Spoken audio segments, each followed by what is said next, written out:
US stocks in a 26% death spiral. Let's have a look.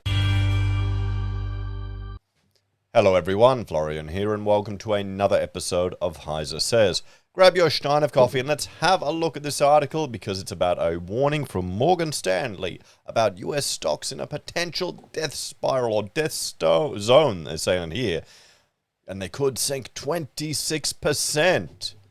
So yeah, the S&P 500 could sink further this year as the Fed keeps rates higher. Now, do you care? Honestly, do you care? I mean, I'm invested in the US stock market, and I'm sure a lot of you are as well. If you're a trader, a day trader making money off the market, sure, you got to follow it. Maybe even you've got longer periods. But if you're investing for long term and in, well, reputable companies, are you worried? That's the question. If you have a long enough horizon, you don't need to worry about it. But let's have a look here, because death spiral and stocks crashing. Everyone want to be interested. I mean, I was. So, U.S. stocks have climbed to unsustainably high heights and face imminent losses once investors realize there will be no Federal Reserve pivot later this year, according to Morgan Stanley strategists. Michael Wilson, the chief U.S. equity strategist at Morgan Stanley and a long-time Wall Street bear, warned in an analyst note this week that the stock market has entered a level known as the death zone, the name used in mountaineering to describe an altitude so high that climbers do not have enough oxygen to breathe.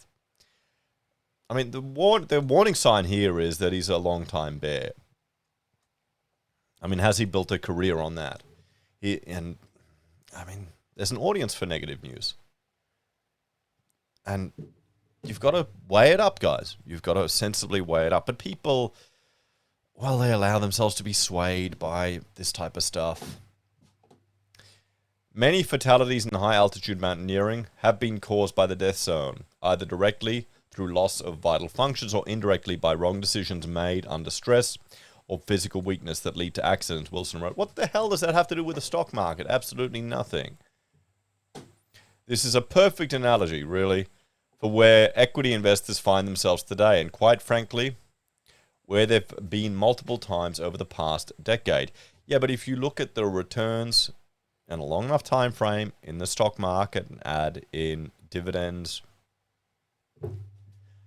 I don't know. Maybe I'm just not that worried. We're not talking about shitty cryptos here. He suggested the S&P 500 could tumble to 3,000 points within months, down about 26% from current levels. Well, there's an opportunity, if you believe that, to make some money shorting the market. Let us know how you're going to do it in the comments below. Actually, don't. No, don't do it, because then all the bots will start flooding the channel with stupid crap. There is actually, while I remember, there is a bot mimicking my Facebook account for HeiseSays and commenting under everything. And I can't, get rid of it. I've complained to Facebook. We'll see what they do.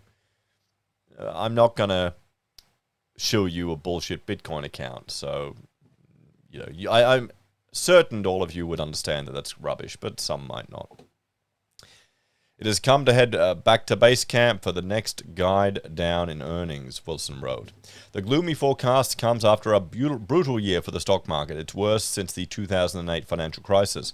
All three indexes tumbled in 22, snapping a 3-year winning streak. The Dow Jones Industrial Average ended the year down 8.8%, the best of the three. The S&P 500 sank 19.4%, while the tech-heavy Nasdaq Composite plunged 33.1%. Stocks initially rallied in early 2023, although equities have lost some of that momentum amid rate hike fears. As of Tuesday afternoon, the S&P is up 4.5% from the start of the year, but down 3.5% from the previous week. Wilson is not alone in his bearish outlook. Bank of America chief economist Michael Hartnett last week predicted that a no-landing scenario in the first half of the year, where there is no immediate slowdown in growth, but inflation remains above trend, could clobber stocks, sending the S&P down another 7%. And JP Morgan strategist Mislav Medyak argued in a note this week that equities will not hit bottom until the Federal Reserve concludes its aggressive interest rate hike campaigns and starts cutting. I'm just seeing opportunities here. I mean, if you're a long-term investor, you've got some good companies you like. The Federal Reserve policymaker already voted to raise interest rates 8 consecutive times to a range of 4.5 to 4.75. They signaled last month that a couple more increases are on the table this year.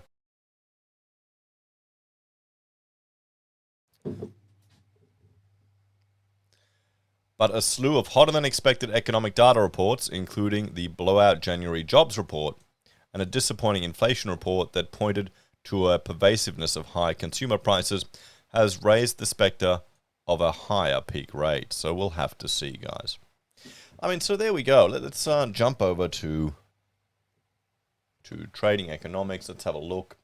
Crude is at 74, Brent is at 80, natural gas is at $2.14, gasoline at $2.33, gold is at $18.32, silver at $21. And let's look at some stocks or some indexes.